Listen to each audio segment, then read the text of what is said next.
Começa agora mais um novo dia, esse encontro que eu tenho com você toda semana para trazer uma mensagem de fé, de esperança e dizer a você, não desista na sua caminhada. É muito fácil a gente jogar a toalha, é muito fácil a gente encostar o carro no acostamento, mas é sempre mais complexo a gente manter a nossa fé e manter o pé na estrada. E eu quero dizer a você que o caminho não é fácil. Jesus nunca disse que nós teríamos um caminho fácil. Ele disse que o caminho era estreito, a porta apertada, mas Ele disse que estaria conosco todos os dias. E isso faz diferença, isso conta. E eu quero lembrar você que Jesus Cristo disse que estaria com você todos os dias da sua vida. Todos são todos. Por isso, eu quero incentivar você nesse dia. Continue a caminhada, porque você vai chegar no projeto de Deus completo na sua vida. Você vai ficar hoje com a segunda parte da mensagem da semana passada, que eu falei um pouco sobre o discipulado, né? Sobre aquilo que Jesus ensinou e disse, e de fazer discípulos, né? O que exatamente o Cristo nos comissionou a fazer. Essa é a palavra de hoje e eu espero que Deus possa te abençoar e você ter um coração aberto e terra fértil para receber essa palavra. Eu comecei a refletir e colocar algumas coisas especificamente sobre essa questão de discípulo, ser discípulo e discipular. E hoje, quando nós vemos a condução do corpo de Cristo nessa terra, parece que o corpo de Cristo perdeu a cabeça e é apenas um corpo que vaga sem cabeça, o cavaleiro sem cabeça. É aquele corpo que ele tem vida própria sem ter uma cabeça.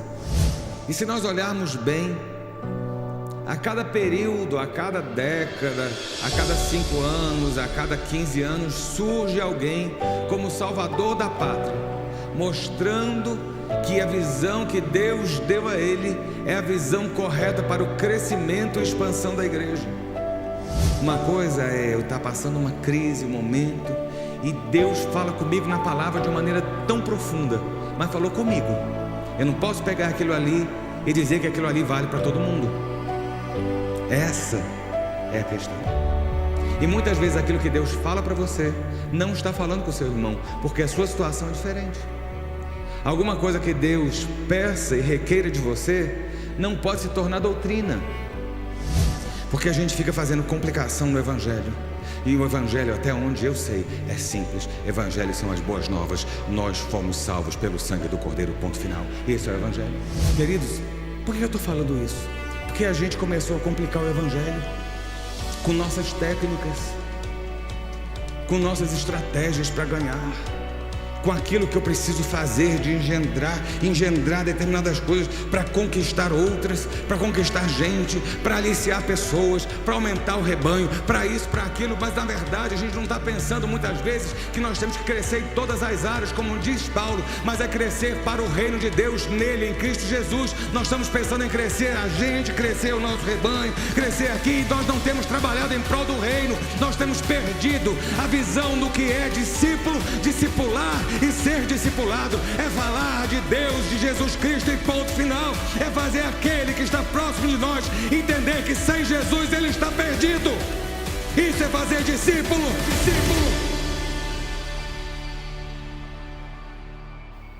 São as estratégias, e a gente tem destruído um tempo. Por que eu estou falando tudo isso? Porque eu tenho pensado ultimamente em nós como igreja, 50 anos de igreja, 50 anos de ministério, numa cidade que tem 57, nós temos quase o tempo da República. No dia que a capital da República tiver 500 anos, a Batista Central vai estar quase fazendo 500 anos se Jesus não voltar lá. Todos vocês já vão ter morrido. E eu também. Entendeu?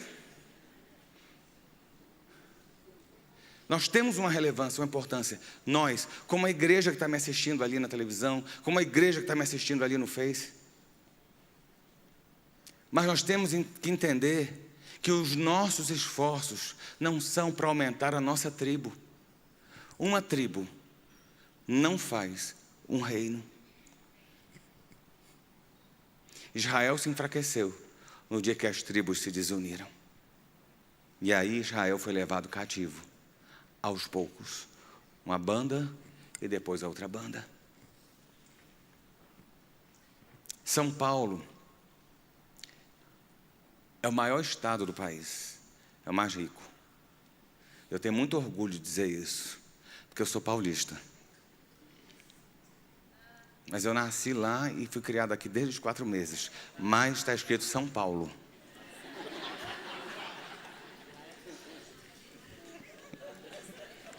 Ali, ó, a controvérsia, porque na minha certidão está escrito assim, São Paulo, a cidade, Cambuci. Cambuci é um bairro de São Paulo, onde tinha um cartório. Mas está lá, São Paulo, estado de São Paulo.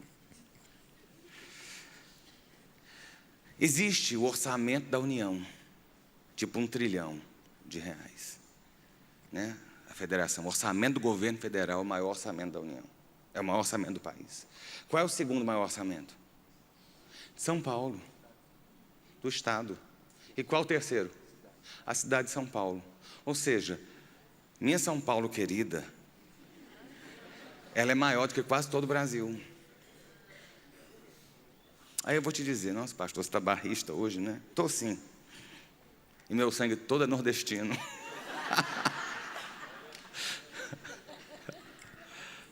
Adoro a carne seca. E eu lendo uma matéria outro dia desse, e se São Paulo se emancipasse do Brasil? Olha, eu pensei na hora, eu falei assim, eu ia ficar em Brasília ou ia pedir cidadania em São Paulo? Pensei, eu falei, o que seria melhor? Aí eu fui ler a matéria. São Paulo ia desidratar e ia diminuir se ele saísse da federação. Porque São Paulo só é São Paulo porque ele tem toda a federação que o alimenta. Ele é que produz e exporta para quem compra nesse país inteiro. A mão de obra de São Paulo veio dos outros estados. Ou seja, São Paulo só é São Paulo por causa do Brasil.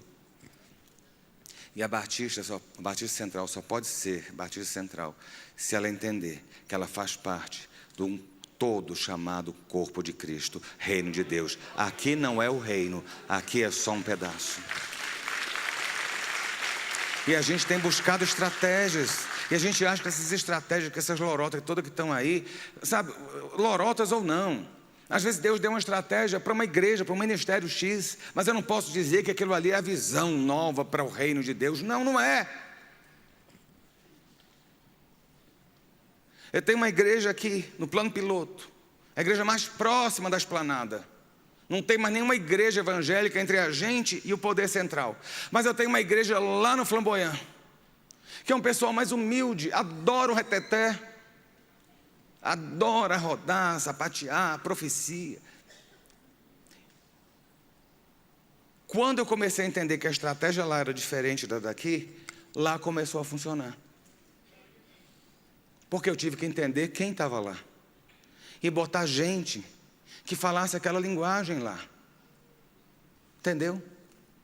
Porque a minha linguagem aqui não alcança lá como alcança aqui.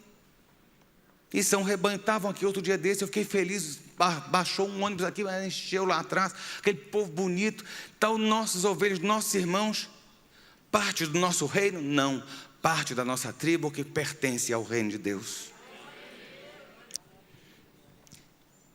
E queridos, a gente tem complicado tanto o evangelho,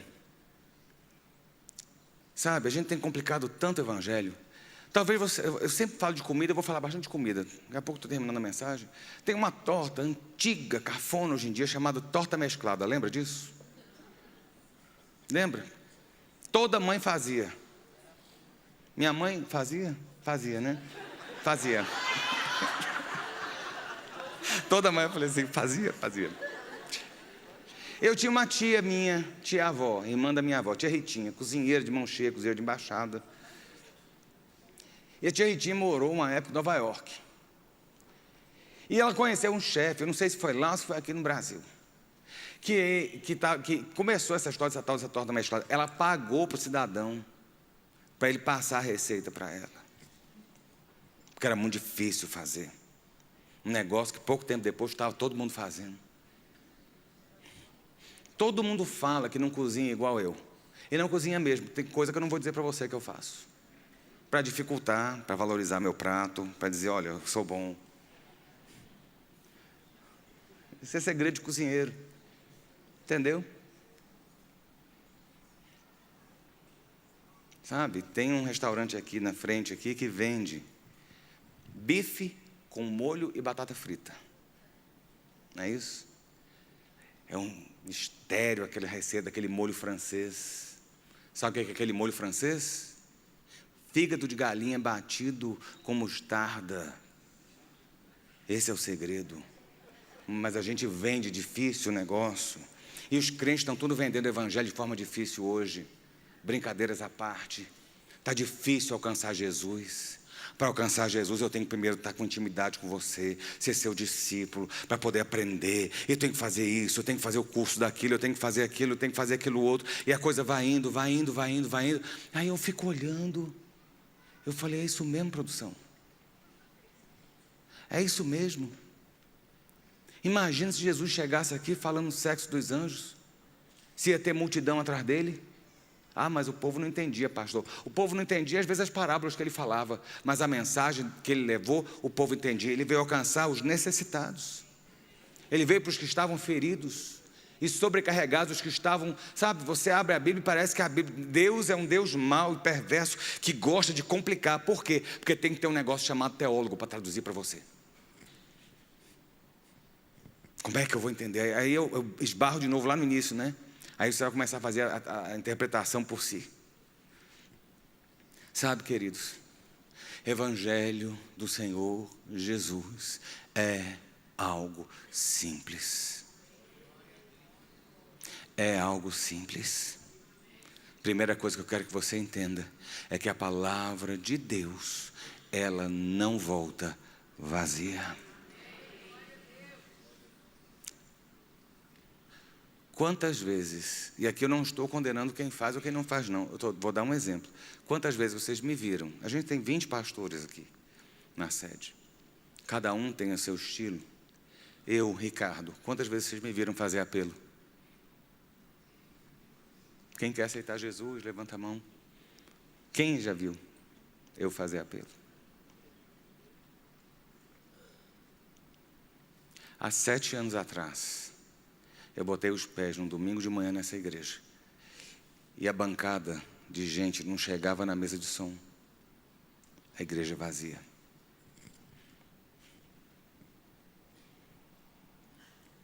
Aqui não vai eu dizendo que eu sou bom, não.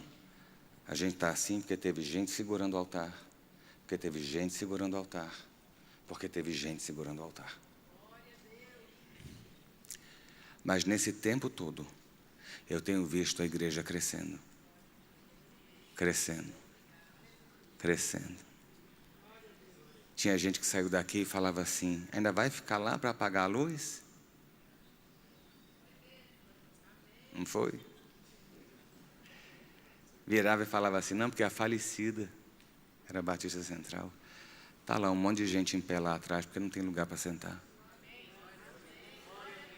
Sabe por quê? Porque a nossa estratégia é falar a palavra.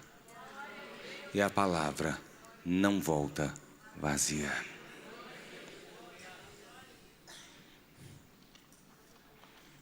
Crescer em todas as coisas. Não adianta só crescer em número, mas tem que crescer no conhecimento e na graça do Senhor. Não é no conhecimento do homem, não é no ensinamento do homem, mas é no conhecimento do Senhor. Jesus Cristo crescia na graça e no conhecimento. Nós temos que crescer na graça e no conhecimento. A palavra, querido, é simples, evangelho é simples. Olha, evangelho é, o homem sem Deus está condenado, o homem sem Cristo está condenado, mas o homem com Cristo, ele está salvo. Sem Jesus não se tem acesso a Deus.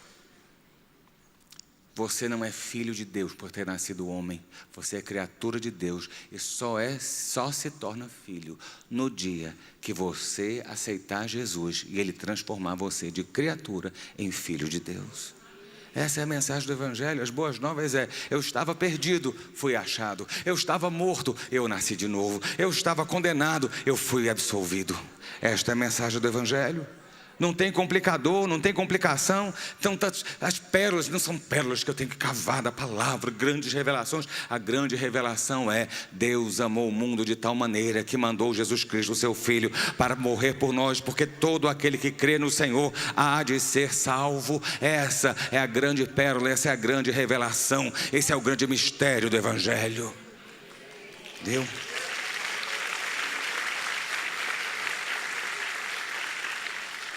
Nossas estratégias de crescimento têm enfraquecido a igreja.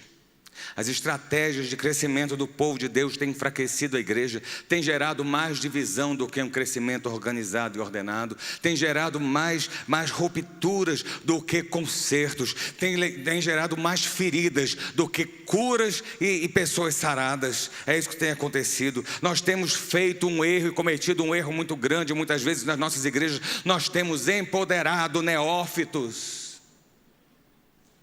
Que palavra difícil é essa?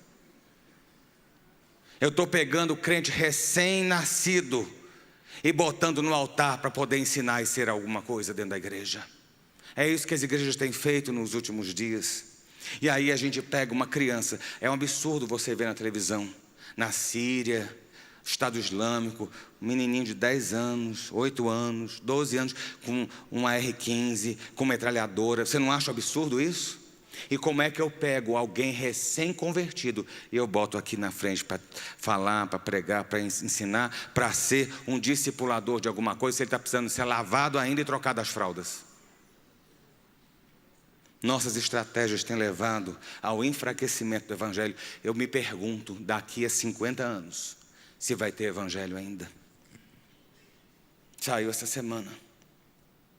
Se não me engano, 2050, ou um pouco mais. O islamismo vai ser a maior religião desse mundo. E nós estamos preocupados em crescimento dos nossos discípulos, em aumentar os nossos templos, em aumentar nossa tribo. Vem cá, e o reino de Deus não conta, não? É isso que tem sido a dor do seu pastor. Eu quero que você abra em Atos, para a gente poder terminar nessa manhã. A gente quer o mover do Espírito Santo de Deus, né? A gente quer a água mexendo a nosso favor, o milagre acontecendo. A gente quer poder de Deus para fazer aquilo que a gente acha que é o nosso ministério que a gente quer fazer. Deus me chamou para isso. Não, Deus chamou você para ser servo. Ei, olha aqui. Deus te chamou. Não é para você ficar sentado bonitinho. Deus lhe chamou para ser servo. E servo serve a qualquer tempo e hora. E aonde ele for mandado. Já viu o soldado dizer para o general, não vou, porque não quero? E por que a gente está falando isso para Jesus? A gente quer poder de Deus, unção. Eu quero subir no púlpito para pregar, eu quero orar e o povo cair, tal de cai ali, cai acolá. Jesus quer levantar o povo, não é derrubar não.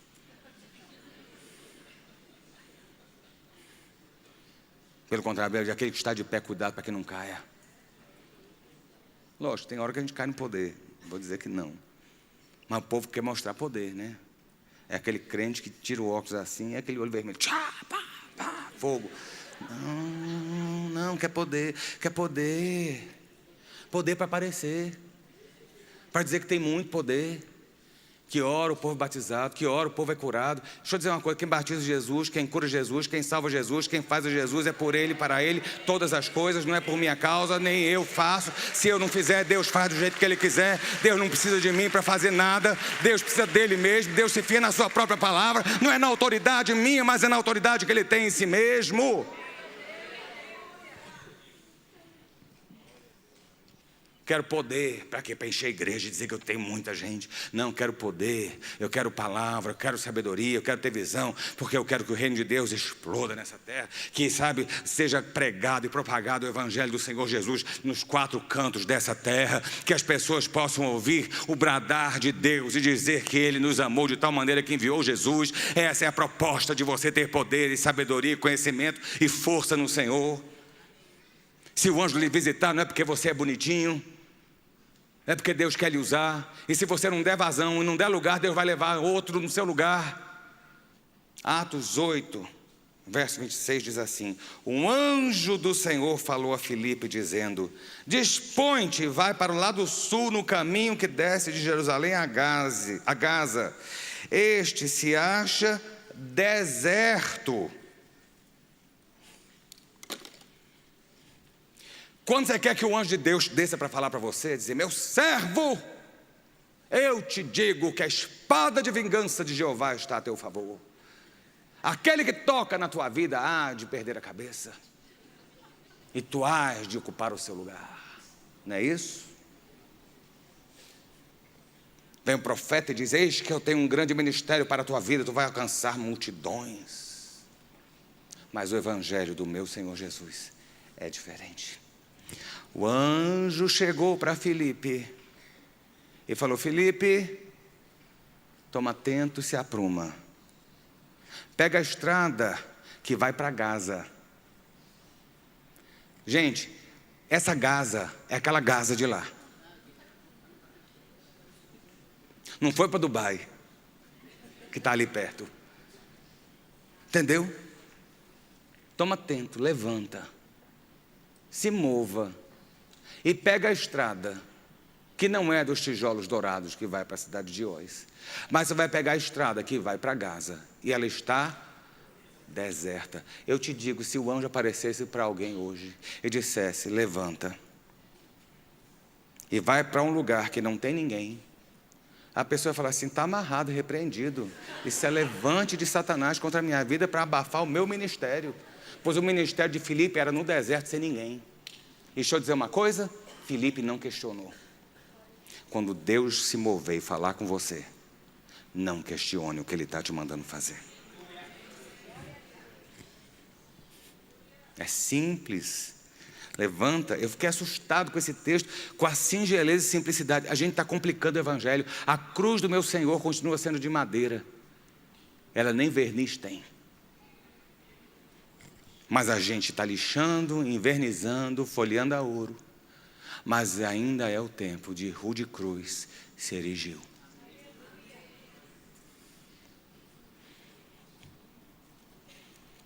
Este caminho se acha no deserto. O que é que Filipe fez? Ele se levantou e foi. Ele obedeceu Deus, obedeceu o anjo, obedeceu o mover, obedeceu o reteté. E ele foi para a estrada vazia. E naquela estrada, ele encontra um eunuco etíope, um homem importante de um reino, que estava lendo a Bíblia, estava lendo Isaías e não estava entendendo nada. E aí Filipe entendeu que aquele era o mistério e o ministério dele. E aí o que me encantou é o que está aqui agora. No versículo 34 fala assim: então o eunuco disse a Filipe: peço-te que me expliques a quem se refere o profeta. Fala de si mesmo ou de algum outro? Ele estava lendo lá, porque foi levado como ovelha ao matadouro, e como um cordeiro mudo perante os seus tosqueadores, assim ele não abriu a sua boca. E aí o eunuco vira e fala assim: está falando de quem? Ele está falando dele, do profeta, ou de alguém que vai vir? Então Filipe explicou, que começando por esta passagem da Escritura, anunciou Jesus.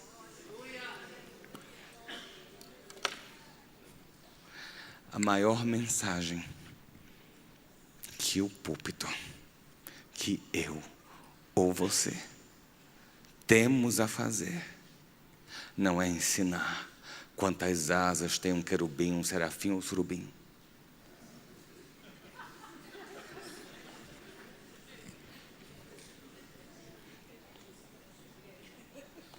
Ou a discussão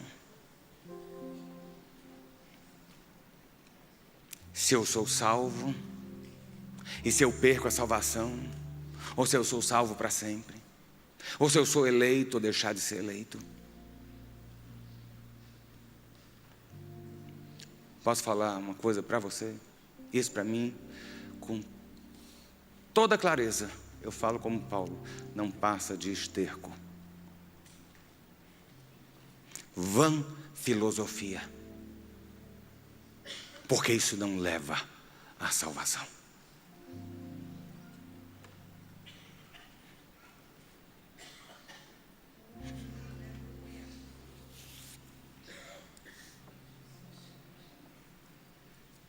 Eu discuti se o coro cantar o Aleluia de Handel ou a banda tocar um rock, Deus está ali ou Deus não está aqui. Isso é esterco. Deus não desce a esse lixo humano.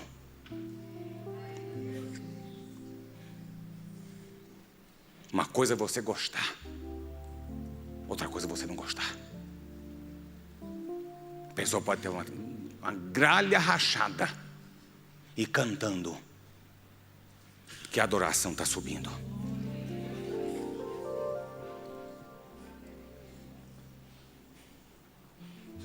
A pessoa pode falar benção, membra, porque se você é mulher, você é membro. Você não é membra, você não é membrana, você é membro. Pode falar benção, membra, pode falar tudo errado. Isso depõe? Não, porque eu posso falar a língua dos anjos. Se eu não tiver amor, eu estou fadado ao inferno. E o irmãozinho da benção vai para o céu. Viu? Evangelho é simples. Eu lembro do meu avô, pregava a mesma mensagem todo domingo. A gente já sabia o testemunho do barquinho, do menino da boca assim, oh, vocês lembram? Não era? A mesma, deixa eu dizer uma coisa, a mesma história. Quem assistia todo domingo falava assim, o jovem então era um negócio assim, de novo. Barquinho, 2 vezes és meu, uma porque te fiz, outra porque te comprei. Dona Ivone cantando para o cara que ia se suicidar. Se queres ser feliz, muito feliz, dá teu coração a Jesus. É uma coisa assim. E aquela lavadeira foi usada para converter o dono de uma firma de lâmpada no Rio de Janeiro. Venho eu aqui enrolar a língua dos anjos, ninguém vai entender nada. Um dia eu virei para meu avô e falei assim, se tu levo uma receita de bolo e fizer apelo dizendo que Jesus é mais doce que o bolo, o povo levanta e vem à frente. Sabe por quê? Porque evangelho não é complicação. Evangelho é simplicidade. Evangelho é verdade que liberta. Evangelho é demonstrar o amor de Deus manifesto em Cristo Jesus. Eu agradeço você por ter assistido até aqui. Eu sei que Deus falou com você e eu creio que Deus há de continuar a falar. Mas antes de finalizar, eu quero te fazer um convite. A Batista Central está completando 50 anos de aniversário, né? O nosso jubileu. São 50 anos aqui na capital da República e nós estamos com festa todo mês e todos os domingos nós temos programações diferentes. Amanhã, domingo, eu quero convidar você para a noite participar do nosso musical Da Madeira ao Ouro, que vai contar um pouquinho da história de fé de homens e mulheres que construíram esse ministério. Eu te aguardo aqui na Central. Você pode também entrar em contato com a gente nas redes sociais. E que Deus te abençoe. Semana que vem a gente está junto. Até lá.